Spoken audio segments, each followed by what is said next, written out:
Perfect ആയിട്ട് ഒരു crystal beads hair band എങ്ങനെ ചെയ്യാം എന്നുള്ളതിൻ്റെ ഒരു ഡീറ്റെയിൽഡ് മേക്കിംഗ് വീഡിയോ ആണ്. ക്രിസ്റ്റൽ ബീഡ്സ് ഹെയർ ബാൻഡ് മേക്കിങ്ങിനെ കുറിച്ച് എന്നോട് പലരും ചോദിച്ചിരുന്ന ഡൗട്ട്സിനൊക്കെയുള്ള ഒരു റിപ്ലൈ കൂടിയാണ് ഈ വീഡിയോ. സോ അതിനുവേണ്ടി ഞാനിവിടെ ഒരു ഗ്രീൻ കളർ ക്രിസ്റ്റൽ ബീഡ്സ് ആണ് എടുത്തിരിക്കുന്നത്. ഇതിൻ്റെ സൈസ് 3 mm ആണ് വരുന്നത്. 3 mm to 5 mm വരെയുള്ള സൈസസ് നമുക്ക് ക്രിസ്റ്റൽ ബീഡ്സ് ഹെയർ ബാൻഡിൽ യൂസ് ചെയ്യാൻ പറ്റും. അതുപോലെ ഒരു മെറ്റൽ ഹെയർ ബാൻഡാണിത്. 4 mm ആണ് സൈസ് വരുന്നത്. പിന്നെ വേണ്ടത് ഗിയർ വയർ ആണ്. 0.4 mm സൈസ് വരുന്ന ഗോൾഡൻ ഷെയ്ഡിലുള്ളതാണ് ഞാനിവിടെ എടുത്തിരിക്കുന്നത്. 0.3 mm സൈസ് വരുന്ന ഗിയർ വയറും നമുക്ക് ഇതിനായിട്ട് യൂസ് ചെയ്യാം. ഞാനിവിടെ ഗിയർ വയർ കട്ട് ചെയ്യാതെയാണ് യൂസ് ചെയ്യുന്നത്. അങ്ങനെ ചെയ്യുന്നതുകൊണ്ട് നമുക്ക് ഗിയർ വയറിൻ്റെ വേസ്റ്റേജും കുറയ്ക്കാൻ കഴിയും. അതുപോലെ വർക്ക് കുറച്ചുകൂടി ഈസി ആകും. സോ അതിനുവേണ്ടി ഞാൻ ആദ്യമേ ബീഡ്സ് ഓരോന്നോരോന്നായിട്ട് ഈ ഗിയർ വയറിലേക്ക് ഇട്ട് കൊടുക്കുകയാണ്. ഏകദേശം ഒരു 100 പീസ് അടുത്ത് ഞാൻ ഇതിനകത്ത് യൂസ് ചെയ്യുന്നുണ്ട്. ഒരു നോർമൽ സൈസ് ഹെയർ ബാൻഡ് മേക്കിങ്ങിന് 100 ബീഡ്സ് മതിയാകും. അതിൽ കൂടുതൽ ചെയ്യണമെങ്കിലും ചെയ്യാം. ഞാനിവിടെ ഒരു 12 ഇഞ്ച് ലെങ്ത്തിലാണ് വർക്ക് ചെയ്യാൻ ഉദ്ദേശിക്കുന്നത്. സോ ഒരു എൻഡിൽ നിന്നും 12 ഇഞ്ച് ഞാൻ അളന്നെടുത്തിട്ടുണ്ട്. അതുകൂടാതെ എക്സ്ട്രാ ഒരു 5 ഇഞ്ചും കൂടി എടുത്തു. സോ ഇവിടെയാണ് ആ ഒരു ലെങ്ത്ത് വരുന്നത്. ഇനി ഇവിടെ നിന്നാണ് ഞാൻ വർക്ക് സ്റ്റാർട്ട് ചെയ്യുന്നത്. സോ ഞാൻ ഫസ്റ്റ് ബീഡ്സ് എടുത്ത് ഇതുപോലെ നല്ലതുപോലെ ടൈറ്റാക്കി പിരിച്ചെടുത്തിട്ടുണ്ട്. ഇതിൻ്റെ ലെങ്ത്ത് നമുക്ക് കൂട്ടിയും കുറച്ചുമൊക്കെ അഡ്ജസ്റ്റ് ചെയ്യാം. ബീഡ്സ് മാക്സിമം ടൈറ്റായിട്ട് തന്നെ ഇരിക്കാൻ ശ്രദ്ധിക്കണം. ഇനി രണ്ടാമത്തെ ബീഡ്സ് ഇട്ട് കൊടുക്കുകയാണ്. ആദ്യം എടുത്ത ബീഡ്സിനെക്കാട്ടിലും കുറച്ചുകൂടി ലെങ്ത്ത് കൂട്ടി വേണം രണ്ടാമത്തെ ബീഡ്സ് ചെയ്യാനായിട്ട്. ഇനി ഇതിനെ നല്ലതുപോലെ ടൈറ്റാക്കി പിടിച്ചിട്ട് പിരിച്ചെടുക്കുകയാണ്. ഇവിടെ ഇപ്പോൾ രണ്ടാമത്തെ ബ്രാഞ്ച് റെഡി ആയിട്ടുണ്ട്. ഇനി നമ്മൾ മൂന്നാമത്തെ ചെയ്യുകയാണ്. മൂന്നാമത്തെ ചെയ്യുമ്പോൾ ഫസ്റ്റ് ചെയ്ത ആ ബീഡ്സിൻ്റെ അതേ ലെങ്ത്തിൽ തന്നെയാണ് മൂന്നാമത്തതും ചെയ്യുന്നത്. ഇതേ രീതിയിൽ നമുക്ക് 4 ബ്രാഞ്ച് അല്ലെങ്കിൽ 5 ബ്രാഞ്ച് വരെയും ചെയ്യാം.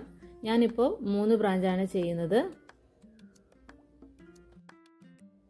ഓരോന്ന് ചെയ്യുമ്പോഴും ബീഡ്സ് മാക്സിമം ടൈറ്റാക്കി വെക്കാനായിട്ട് ശ്രദ്ധിക്കണം.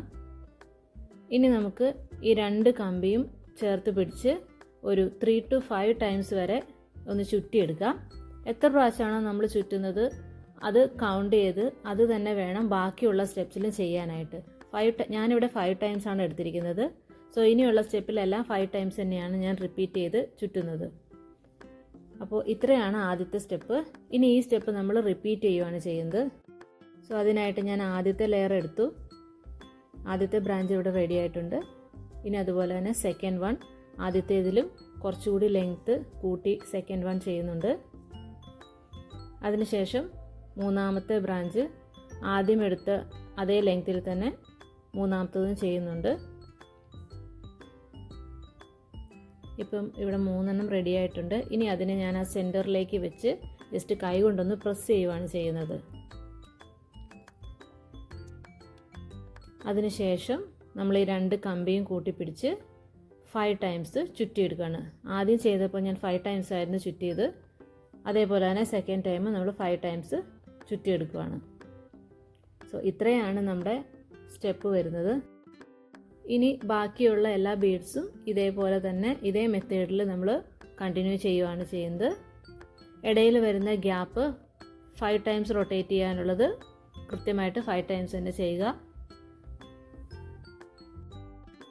അപ്പോൾ ഇതിൻ്റെ ഒരു ഫൈനൽ ലുക്ക് വരുന്നത് ഇങ്ങനെയാണ്.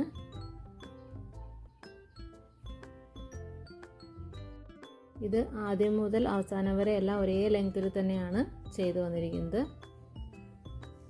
ഇനി നമ്മൾ ഫസ്റ്റ് അളന്നെടുത്ത കമ്പിയിൽ ഒരു 2 ഇഞ്ച് ലെങ്ത്തിൽ മാത്രമാണ് കമ്പി ബാക്കിയുള്ളത്. മറ്റേത് റോളിൽ തന്നെയുണ്ട്. അപ്പോൾ ഈ ബാക്കി വന്നിരിക്കുന്ന ഈ കമ്പിയാണ് നമ്മൾ മെറ്റൽ ഹെയർ ബാൻഡിൽ അറ്റാച്ച് ചെയ്ത് കൊടുക്കേണ്ടത്. അപ്പോൾ അതിനായിട്ട് ഞാൻ ആദ്യം ഒരു ഹെയർ ബാൻഡ് എടുത്തിട്ടുണ്ട്. ഇനി ആ ഹെയർ ബാൻഡിനെ കറക്റ്റായിട്ടൊന്ന് പ്ലേസ് ചെയ്ത് 2 സൈഡും ഈക്വലായിട്ട് വരുന്ന രീതിയിലൊന്ന് അറേഞ്ച് ചെയ്ത് റഫായിട്ടൊന്ന് അറേഞ്ച് ചെയ്ത് വയ്ക്കണം. ഇതിന് ശേഷം നമുക്ക് ആ ലെങ്ത് കുറഞ്ഞ കമ്പി വെച്ചിട്ട് ഈ ഹെയർ ബാൻഡ് നല്ലതുപോലെ ടൈറ്റായിട്ട് ഒന്ന് കെട്ടി വയ്ക്കണം. അതിൻ്റെ എക്സ്ട്രാ കമ്പി വരുന്നുണ്ടെങ്കിൽ അത് കട്ട് ചെയ്ത് കളയുകയും ചെയ്യാം. ഇതിപ്പോൾ നല്ലപോലെ ഞാൻ ടൈറ്റാക്കി വെച്ചിട്ടുണ്ട്. ബാക്കി വന്ന കമ്പി കട്ട് ചെയ്ത് കളഞ്ഞു. ഇനി ഇതിൻ്റെ ഓരോ ബ്രാഞ്ചിലും നമ്മൾ ആ ലെങ്ത് കൂടിയ കമ്പി ചുറ്റി കൊടുക്കുകയാണ് ചെയ്യുന്നത്. നല്ലതുപോലെ വലിച്ച് ടൈറ്റാക്കിയിട്ട് വേണം ചുറ്റിയെടുക്കാനായിട്ട്. അങ്ങനെ ഓരോ ബ്രാഞ്ചിൻ്റെയും ഇടയിലൂടെ നമ്മളിത് ഫുള്ളായിട്ട് ചുറ്റിയെടുക്കണം.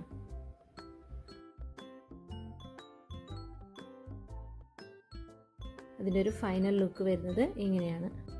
ഈ വീഡിയോ നിങ്ങൾക്ക് ഹെൽപ്ഫുൾ ആയെങ്കിൽ ഒന്ന് കമൻറ്റ് ചെയ്യണം. അതുപോലെ ലൈക്ക് ചെയ്യാനും മറക്കരുത്. താങ്ക്